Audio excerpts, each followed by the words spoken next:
Good morning my dear student. मैं doctor Kiran Garg, मेरे YouTube channel में फिर से आपका स्वागत है और आपका बहुत बहुत धन्यवाद, आप जो मेरे साथ जुड़े हुए हैं। और जिन बच्चों ने सब्सक्राइब नहीं किया वो भी सब्सक्राइब करें ताकि हम इसी तरह लगे रहें, मेहनत करते हुए अपने गोल को प्राप्त करें। ठीक है। और आज हम करेंगे मुंशी प्रेमचंद के बारे में। इससे पहले हमने किए थे मुंशी प्रेमचंद पहले के उपन्यास, तो आज हम करेंगे सिर्फ मुंशी प्रेमचंद के बारे में बात और उनसे रिलेटेड संबंधित उपन्यास के बारे में बात करेंगे। तो मुंशी प्रेमचंद के बारे में आपने सुना होगा। मुंशी प्रेमचंद जी का जो जन्म था, पहले हम थोड़ा सा मुंशी प्रेमचंद जी के बारे में बात कर लेते हैं उपन्यास से पहले। तो मुंशी प्रेमचंद जी का जन्म 1880 ईस्वी में हुआ था और 1936 में उनकी मृत्यु हुई थी।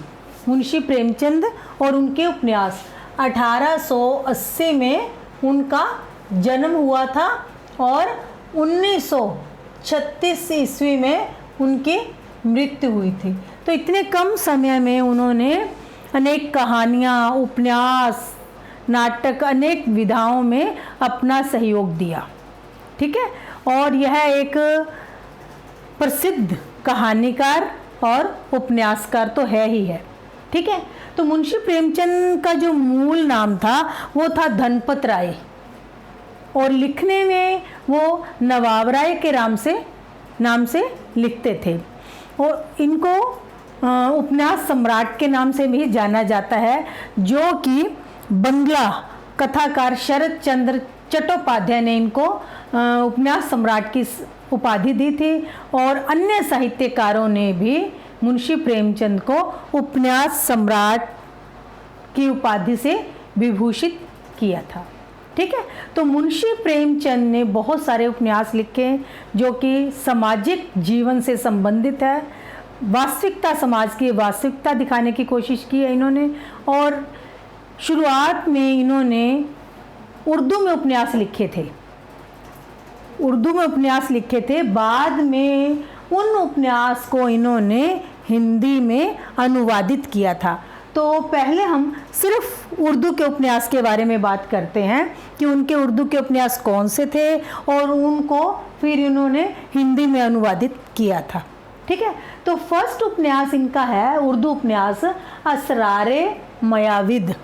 असरारे मयाविद इनका उर्दू उपन्यास है और 1903 में इन्होंने लिखा था और उसका अनुवाद किया था फिर देवस्थान रहस्य के नाम से, हिंदी में अनुवाद किया था देवस्थान रहस्य, जिसका समय था 1905।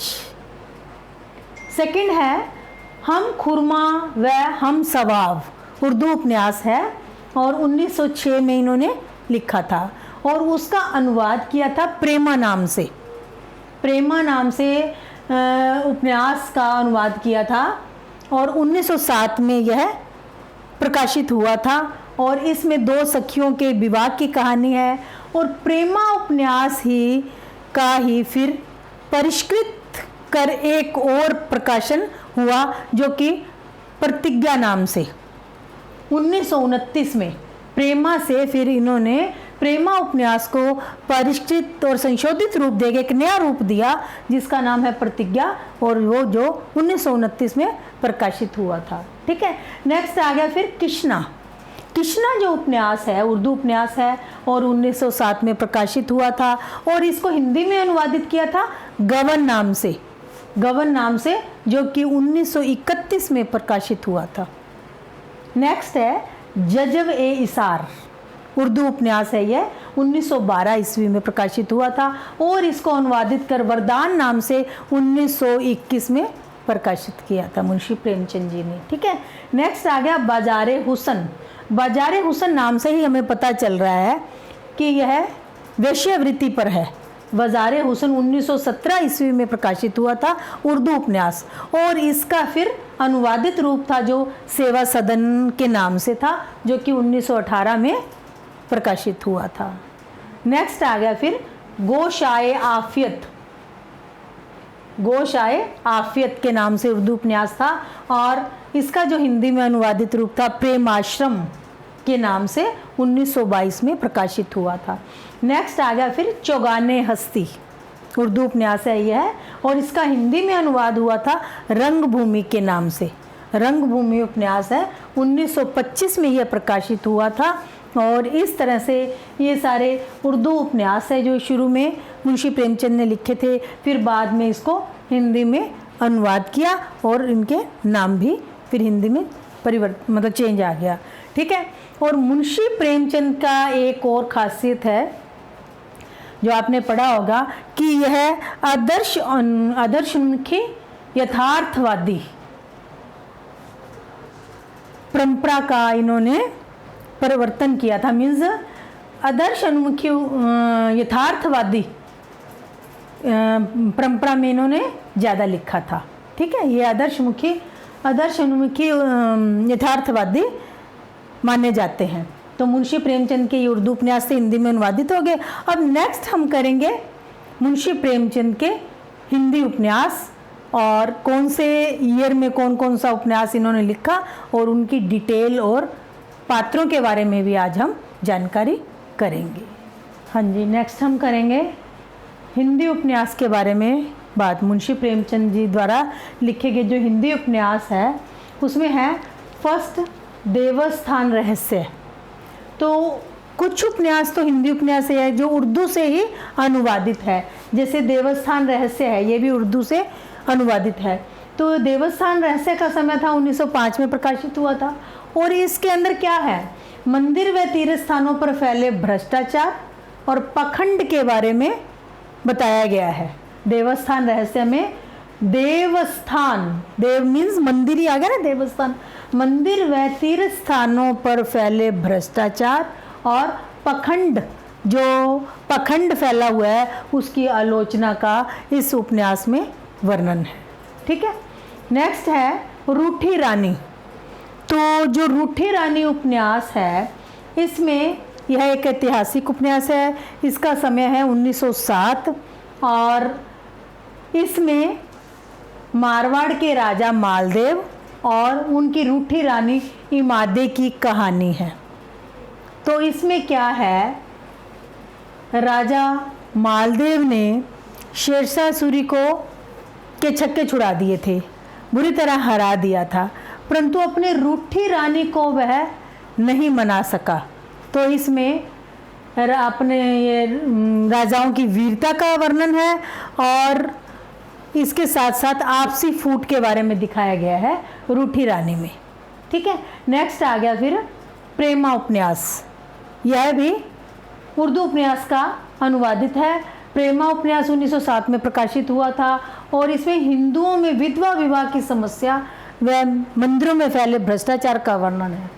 हिंदुओं में विधवा विवाह की समस्या और मंदिरों में फैले भ्रष्टाचार का वर्णन है प्रेमा उपन्यास में। और इसी का ही फिर परिष्कृत रूप एक 1929 में प्रतिज्ञा नाम से प्रकाशन में आया था। ठीक है। नेक्स्ट आ गया फिर सेवा सदन। यह उपन्यास भी उर्दू उपन्यास का अनुवादित रूप है और 1918 में यह प्रकाशन में आया था।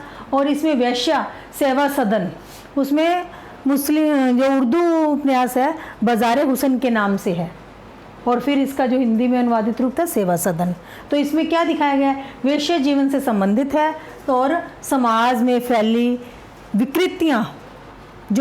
विकृतियाँ बुराइयों का वर्णन है। वैश्य जीवन और समाज में फैली बुराइयों का इस उपन्यास में वर्णन है। नेक्स्ट आ गया फिर वरदान उपन्यास। यह 1921 में प्रकाशित हुआ था और इसमें प्रेम विवाह और पहले प्रेम और उसके बाद प्रेम विवाह और उससे संबंधित समस्याओं का वर्णन है वरदान उपन्यास में। ठीक है। नेक्स्ट आ गया फिर रंगभूमि। रंगभूमि 1925 में प्रकाशित हुआ था और इसमें औद्योगिकरण के दोष और पूंजीपतियों की शोषण नीति कि पूंजीपति किस तरह किसानों से या गरीब लोगों से, मजदूर वर्ग से किस तरह उनका शोषण करते हैं और अंग्रेज़ों के अत्याचार और शिक्षित भारतीयों के चरित्रहीनता का वर्णन है इसमें। रंगभूमि जो उपन्यास है 1925 में प्रकाशित हुआ था। इसमें औद्योगिकरण के दोष और पूंजीपतियों का शोषण समाज में, और अंग्रेजों का अत्याचार, और भारतीय जो शिक्षित वर्ग है उनकी चरित्रहीनता का वर्णन है रंगभूमि उपन्यास में। नेक्स्ट आ गया फिर कायाकल्प।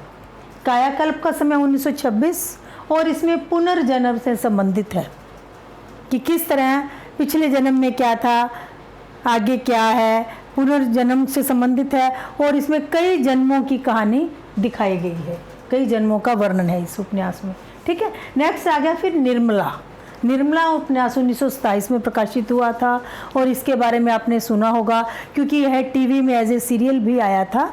बहुत अच्छा उपन्यास है और इसमें अनमेल विवाह और दहेज की समस्या का वर्णन है कि किस तरह से जब अनमेल विवाह होता है, एक छोटी उम्र का और दूसरा बड़ी उम्र का, तो अनमेल बेमेल विवाह जो होता है, और उसमें फिर इसके साथ साथ इसमें दहेज की समस्या का भी दिखाया गया है निर्मला उपन्यास में। ठीक है। नेक्स्ट आ गया फिर प्रतिज्ञा, जो प्रेमा का परिष्कृत रूप है।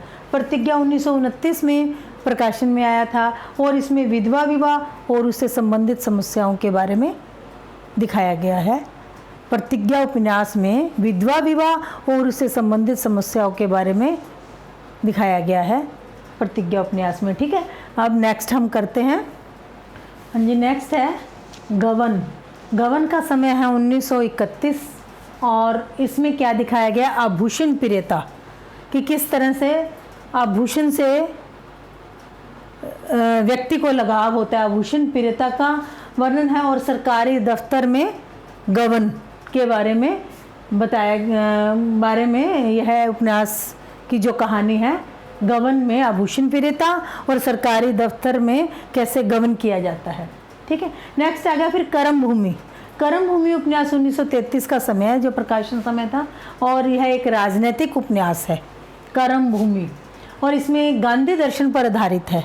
गांधीवादी विचारधारा का वर्णन है इसमें, और हरिजनों की दुर्दशा, हिंदू मुस्लिम एकता, अछूतोद्वार और वह दलित किसानों के उत्थान की कथा का वर्णन है।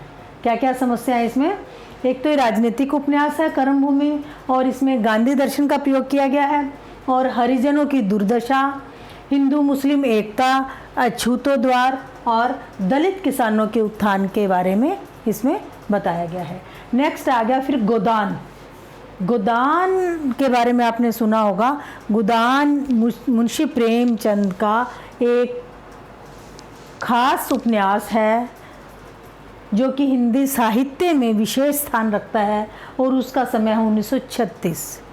गोदान उपन्यास में कृषक जीवन का बड़ा ही मार्मिक वर्णन किया गया है इसमें, कि किस तरह किसान अपना जीवन व्यतीत करते हैं, कितनी समस्याओं का सामना करते हुए वह अपना जीवन व्यतीत करते हैं। किसान जीवन और ऋण की समस्या, कि एक गरीब किसान अपना लाइफ में गुजारा करने के लिए किस तरह ऋण लेता है और उस ऋण को उतारने की पूरी कोशिश करता है, मेहनत करता है, परंतु वह उतार नहीं पाता। तो इस तरह से किसान कृषक जीवन का और उससे ऋण की समस्या संबंधित ऋण की समस्या का इसमें बड़े ही मार्मिक ढंग से वर्णन किया गया है गोदान की उपन्यास में। ठीक है। नेक्स्ट आ गया फिर मंगलसूत्र। तो मंगलसूत्र जो उपन्यास था मुंशी प्रेमचंद जी का, यह इनका लास्ट उपन्यास था।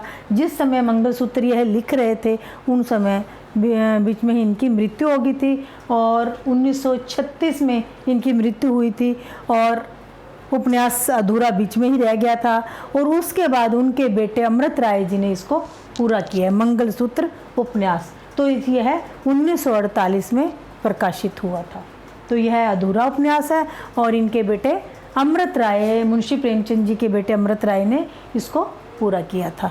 तो यह हमने मुंशी प्रेमचंद द्वारा लिखे गए उर्दू और हिंदी उपन्यास के बारे में पढ़ा और उन उपन्यास में क्या क्या है इसके बारे में पढ़ा। अब हम मुंशी प्रेमचंद जी द्वारा जो मुख्य उपन्यास है और उनसे संबंधित चरित्र पात्र है उसके बारे में थोड़ा पढ़ेंगे। हाँ जी, अब हम बात करेंगे मुंशी प्रेमचंद के उपन्यास व उनसे संबंधित जो पात्र हैं उपन्यास में। ठीक है, कुछ बच्चों की विशेष रिक्वेस्ट पे उपन्यास व उससे संबंधित पात्रों के बारे में बता रही हूँ। और मुंशी प्रेमचंद एक ऐसे साहित्यकार है जिससे संबंधित 2-3 क्वेश्चन हर एग्ज़ाम में आते ही आते हैं। कहानी उपन्यास से संबंधित या पात्रों से संबंधित मिलान में आ गए तो आपको इन जो मेन उपन्यास है मुंशी प्रेमचंद के उसके बारे में जानकारी होनी ज़रूरी है। थोड़ा थोड़ा स्टोरी पता होना चाहिए।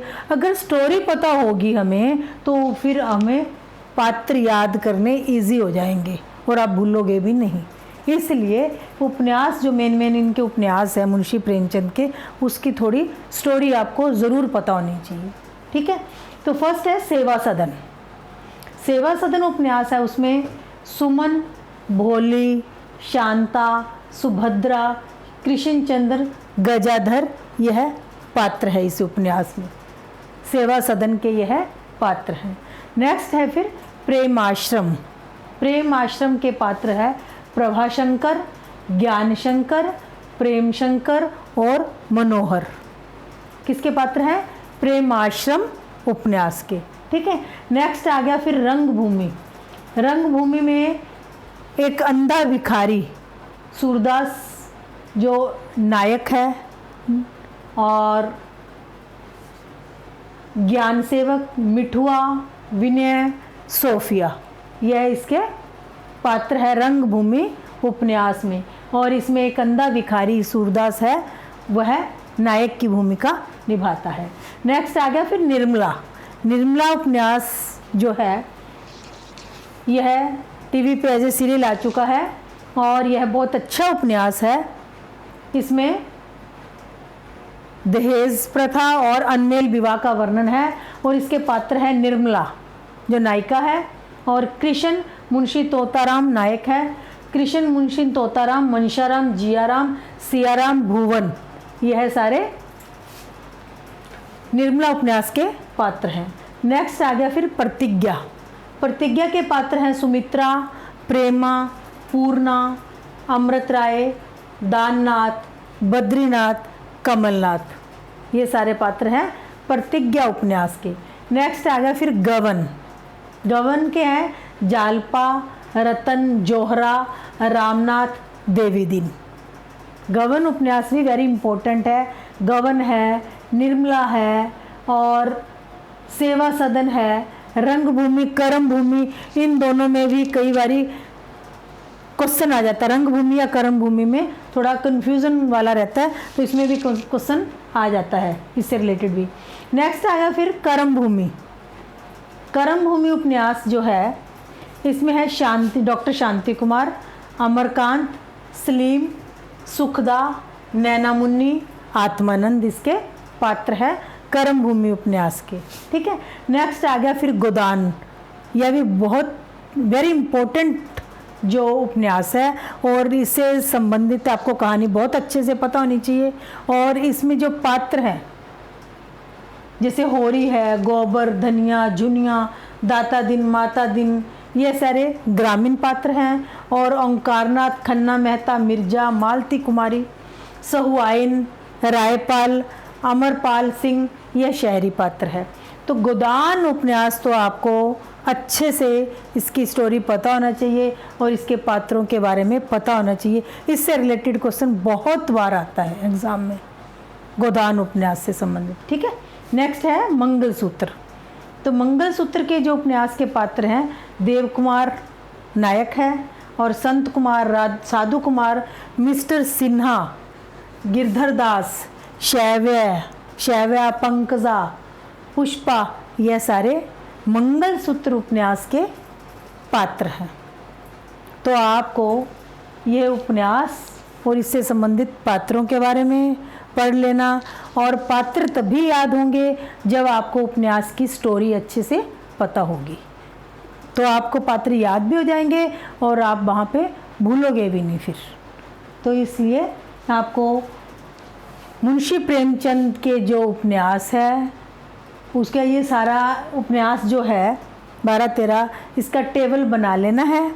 टेबल में उपन्यास के नाम और इसके फिर टाइम, कौन सा उपन्यास का क्या टाइम था, तो क्रम में यह सारा एक टेबल बना के आपको लर्न करो तो सही रहेगा। क्योंकि कई बार 4 उपन्यास आगे उनको क्रम में लगाना बताया होता है, तो क्रम में तभी लगा पाएंगे जब हमें इसका समय पता होगा हर उपन्यास का।